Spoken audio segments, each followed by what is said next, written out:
So the point of all of this is it's possible to simplistically or simply organize your experience into three categories. There is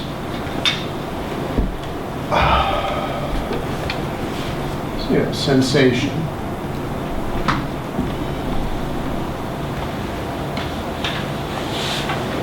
Funnily enough, this, at least to some degree, has a kind of collective quality or a consensus quality to it. No one can really tell you, of course, whether you have a pain in your arm or not. But, there is going to be some kind of consensus about sensory or auditory reality, right? There has to be some, probably, consensus that all of you are seeing a whiteboard up here. If someone doesn't see a whiteboard or see something radically different than a whiteboard, then, there's a problem. Really good asset. Really good asset. Or bad, I suppose. So there is a consensual quality to this realm of the body, although it's not completely a matter of that.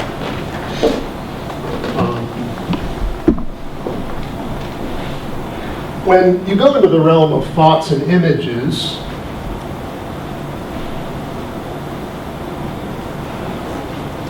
it seems to be completely subjective by contrast. If at some point in that exercise I were to stop and say, tell me what image was going through your head at that very moment, every one of you very likely would have a very different image. And no one could possibly say you didn't. You could, for some reason, choose to lie about it. And unless you like a very, very bad liar, no one will be able to tell. So that is the realm of thoughts. Emotions are also very, very subjective.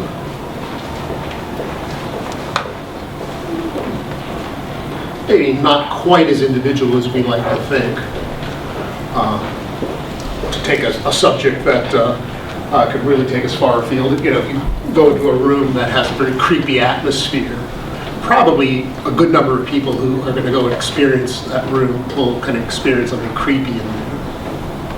What that is another story, but there's some consensual things to that. People often experience similar emotions at a sunset or something like that. But this is pretty subjective. This is totally an internal world. And this is, a world of the psyche.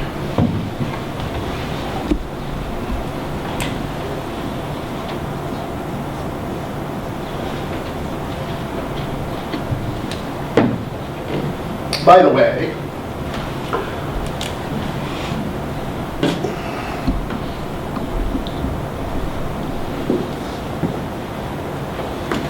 this is what it looks like in Greek. Psyche, I mean, it's basically the same word. The word psyche comes from it. As an aside, I may note that in, say, the standard translations of the New Testament, every time the word soul appears, it's a translation of this.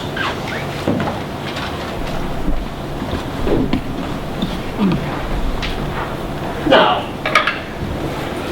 hey, we've just answered a deeply metaphysical, important question, almost without wanting to. Do you have a soul? Yeah, you do. The soul is, in a sense, the entire body of these thoughts and images.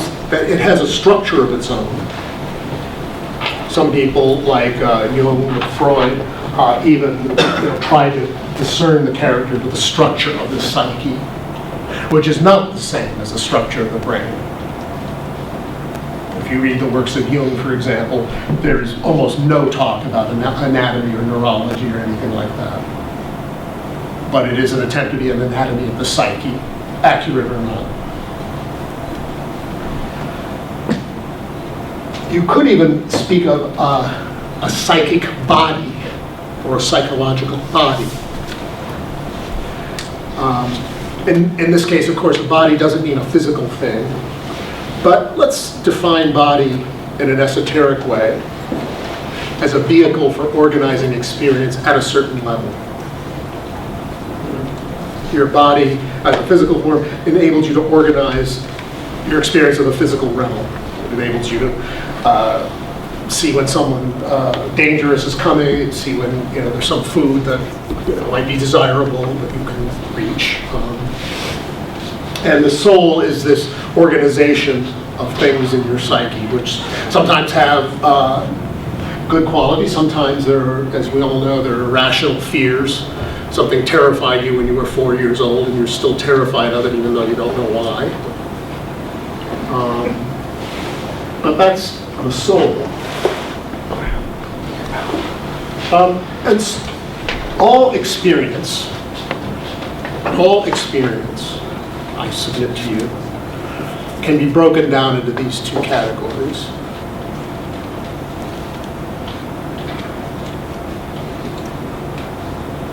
It's either something you experience mentally, conceptually, whether it's a dream image or a complex mathematical formula, or it's something you experience physically.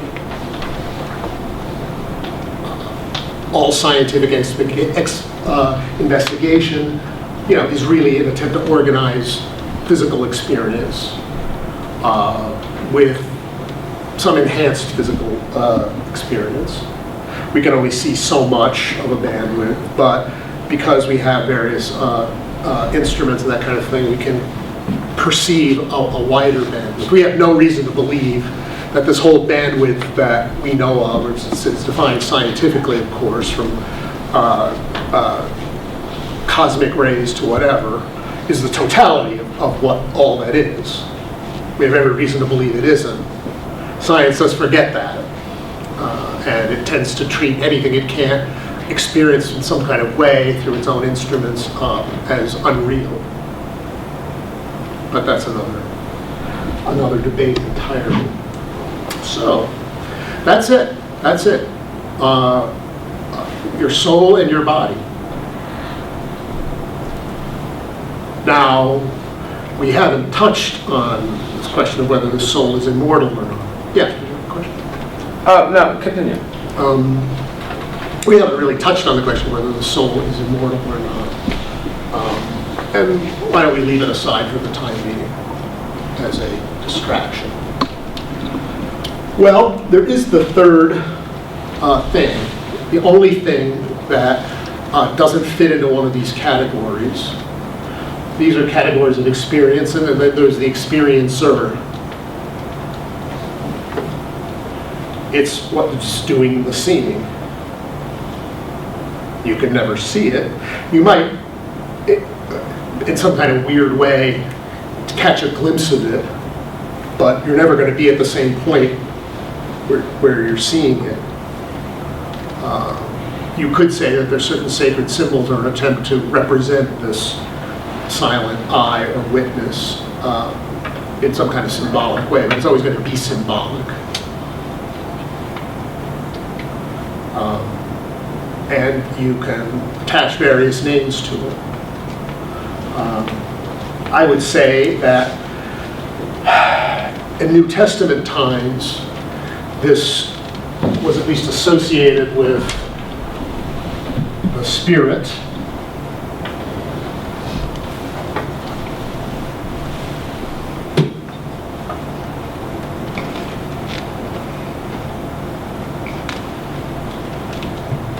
So you have the esoteric Christian vision of the human structure into spirit, soul, and body. Now, this is interesting because, if nothing else, it enables us to understand what the difference between the soul and the spirit is, or what at least it might be. If you ask even a fairly sophisticated theologian, maybe even especially a sophisticated theologian, what the difference between the soul and the spirit is, you're going to get like a really vague, confused answer. because this was forgotten. It was known, as you know, in ancient Christianity.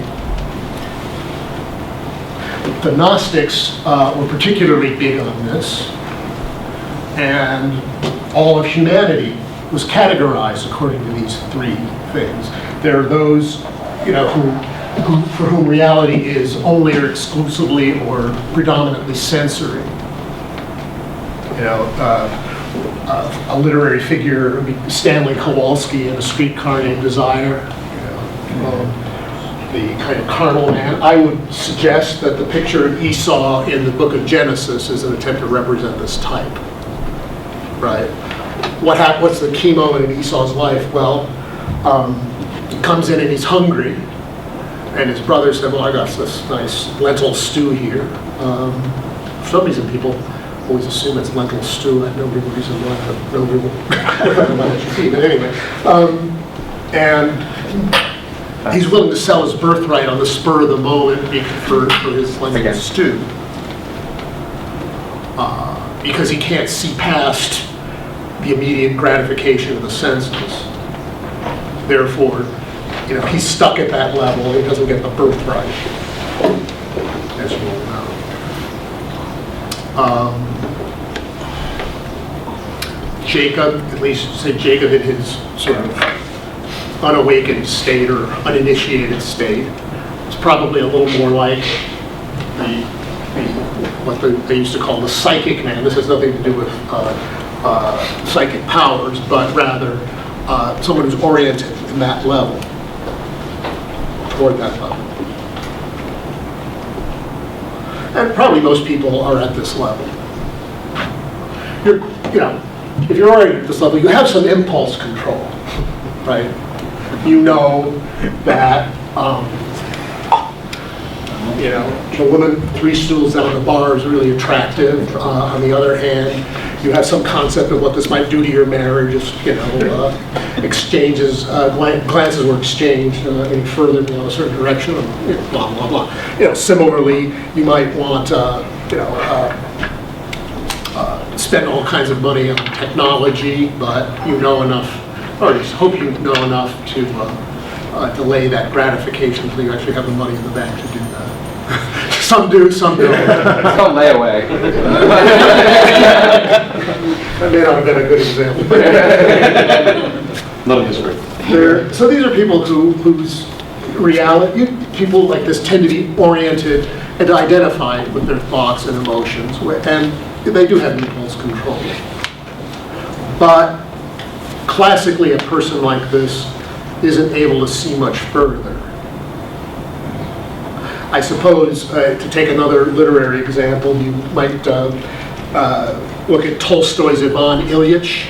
Anyone ever read The Death of Ivan Ilyich? The story is this, basically, that he wants to get his hands on a piece of property. No, I'm sorry. I'm sorry, confusing that with Master and Man. In Master and Man, this guy wants to get his hands on a piece of property, and he's kind of blind to the fact that he's going to be stuck in a snowstorm, and he eventually gets killed in the snowstorm. He dies in the snowstorm. He's able to, see certain advantage, but it entails a certain kind of blindness in another realm. And there is ideally, at any rate, this kind of third level of individual who is able to step back from all of these and to see these in some kind of perspective. Just to have the insight that I am not my thoughts and desires. All in all, to really have an insight into that, even to see it once or twice, is probably more than most people do.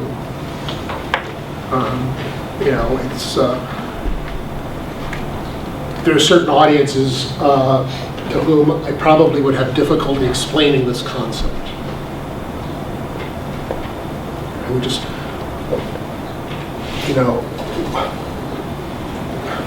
maybe people just draw a blank. But there is something that can pull yourself back from the state of identification, and this is very elusive and tenuous, the Spirit bloweth where it listeth. And it can certainly attach itself to any of these things. You can think your thoughts and your desires. You can attach yourself to a certain limited, fixed identity of yourself that may or may not actually have anything to do with the way you really are. If it's really out of step with the way you are, people will call you either a phony or a hypocrite, or at serious levels, you become someone who's like dissociated. But so this is kind of, these two levels are people who are identified, and this, shall we say, are people who are at least comparatively free, or at least aware of the possibility of freedom. And this is what the Gnostics, these are the pneumatic people.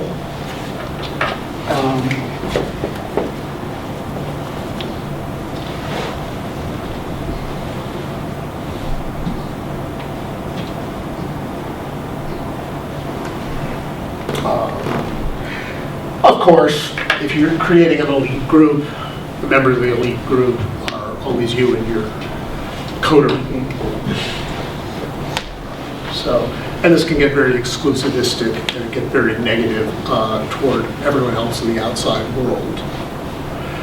And I suspect that this is one reason that the Gnostics eventually, it's not the only reason, I think it's one reason that Gnosticism in its classic form didn't quite make it across the centuries, that at least in certain forms it got very exclusivistic and elitist. And the minute you start dividing people into categories like this, you immediately become blind to the fact that, well, at times everyone is sort of Esau. You've been driving for 12 hours. You're just tired. It's possible to somehow detach yourself from that tiredness. But it's not usually what we do. You're just tired. If I brought up something like this after you were driving for 12 hours, would you want to hear it? No, you wouldn't. You just want to get off the road and rest or have a cup of coffee or doing whatever, would make you feel better. So we're all identified in that sense at certain times. We're also identified with our personal agendas. We all have, goals in life, say, ways we want to see them appear. And a lot of times we're identified with those. So the idea that, there are these three rigid categories is not really very realistic or very accurate, and probably ends up becoming kind of a blind or a dead end. Because suddenly, if you're decide you're one of the pneumatic, you're one of the initiates, let's say you've gone through some type of initiation, whatever it is, or whatever you like. Well, now I'm an initiate, so I don't have to think about that anymore. So you start denying the times when you do get irritable when you're driving for 12 hours, when you feel a desire for an extra slice of cake that you shouldn't have for some reason or another. You start to deny that that's possible for you because you're, after all, a pneumatic person. And so you start to become more and more blind and more dissociated from the way you really are, rather than seeing it, sort of noticing on a moment-to-moment basis that, I'm identified here. That happens sometimes. Again, to be aware that the fact of being identified, the possibility of being identified, is sort of the first step to freedom. It may not be the last step to freedom, but it would be very hard to imagine any way of getting out of this little cycle without that. Yeah. Have you seen a correlation between this and the I am statements of like Old and New Testaments, and even like Thunder Perfect Mind and stuff, where, cause to me, I've always seen it as like, I am blank, pneuma, psyche, body. And the Gnostic problem is we're always caught up in the blank. I'm fat, I'm rich, I'm a lawyer, I'm irritable, I'm this. And the am is, I have thoughts, so therefore I am. I think, therefore I am.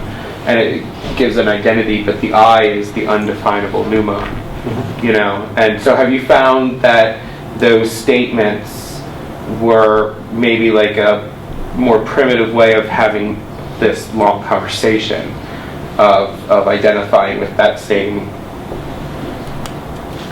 philosophy? I see it from a slightly different angle.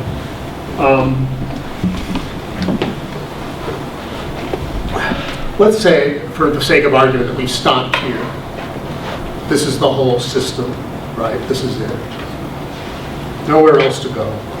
What else is there? There's the perceiver, there's the perceived in its various forms. What else could there possibly be?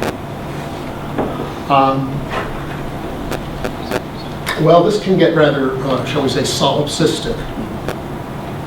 You know, I'm just, certain disciplines, certain, like Hindu schools, even seem to regard this kind of solipsism as kind of the end of the spiritual path. The Samkhya, for one, which is something I write about in another book of mine called The Dice Game of Shiva, which is a development of these ideas, and I'm not going to take it there and use this language because I'm using a particular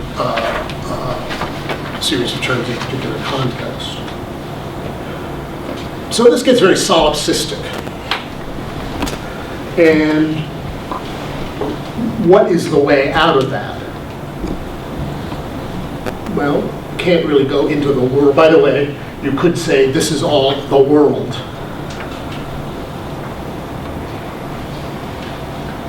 Your inner world, the outer world. You can't go out of it by going into the world because you've already kind of put the world where it is. I would suggest that if one follows this I back further, experientially, as I suggested you could during the exercise, one begins to have a greater sense of a collective I. The title of one book, The I That Is We. And then of course it gets weird because, you suddenly discovered that what's most intimately me, what's really me, what's really I, is precisely that which you share with everybody else. And that's all as bizarre. You think, well, wait a minute, everyone's always going around mouthing this slogan, we are all one. In what sense are we all one? In conventional terms, it's utterly meaningless. No, we're not one. There's me here and you there. There's any number of us. This is just bullshit. Only if you kind of follow this I back far enough into this sense of I am, shall we say, kind of the cosmic I am that exists in all things, does it become true? And to go back to what your question was, I would say the I am statements, particularly in the Gospel of John, are ways of characterizing or saying something about this greater I. I am the way. Well, this is kind of the way, shall we say, out of your predicament. I am the door, again, it's the door out. I am the way, the truth, and the life. I am the true vine. Well, that's interesting. The true vine. Here are all its branches. Well, this I am, is in a sense the vine out of which we're all branches, out of which we kind of draw some kind of common life. And, I'm suggesting that all of those statements in the Gospels and, New Testament and otherwise, are at least attempts to reflect on this kind of larger collective self. That would be my thought. So essentially what you're saying, I just want to make sure that I'm understanding it, is that it requires an ontological leap from individual identification into a more dynamic, pneumatic experience with the I and thou type relation. Would you say that's correct? Yeah, as long as the concepts don't become too obstructive. Right. there's, as you know, one of the distractions in any kind of meditative practice is you have an experience which is kind of interesting or fresh or something like that. And then you can, mind starts commenting on it, and it starts explaining it to itself, and then the experience is lost. The Theosophical Society, we got this new gadget. It's actually a computer program called M-Wave. And this is to do with the Heart Math Institute. Some of you are familiar with that. If you're not, you can just go on their website and learn all you want. So we got this software. I was sort of playing with it. The idea is that you want to be what they call coherent, some kind of correlate, some kind of harmony between heart and mind, that kind of thing. This can be measured through this biofeedback thing that's part of the computer. I was playing with it, and inevitably, particularly at the beginning, first you're not in this coherent state, this desirable coherent state, and then suddenly, you relax enough so that you are, and say, hey, I'm in this coherent state, and then you go out. And that, is, a very obvious and kind of graphic way of saying that the minute you start thinking too much about it, or the idea becomes interesting and you start to follow as an idea, the experience can be lost. Now, I enjoy thinking about these ideas as much as anybody, and kind of explaining them myself, if nobody else. So, I don't think this is like a pernicious or bad thing. It's just that it is a potential obstacle. Any other thoughts? If I could just make a comment, one of the ways that I sort of try to explain this in talking to some of my introduction to philosophy students is to say, well, to ask the question, how many bodies are there in the classroom? They all come, there's 30. How many souls are there in the classroom? And, 30. How many spirits are there? And if we're reading Aquinas, say, the answer is one. That it's not that I have a spirit and you have a spirit. It's that we partake of spirit. And that seems to be a very, very concrete way to talk about this idea. In what meaningful sense are we one? What would that possibly mean? That's good. I like that. And it also explains, some of the usages in ordinary language, like it or not, we're all expressions of the spirit of our time.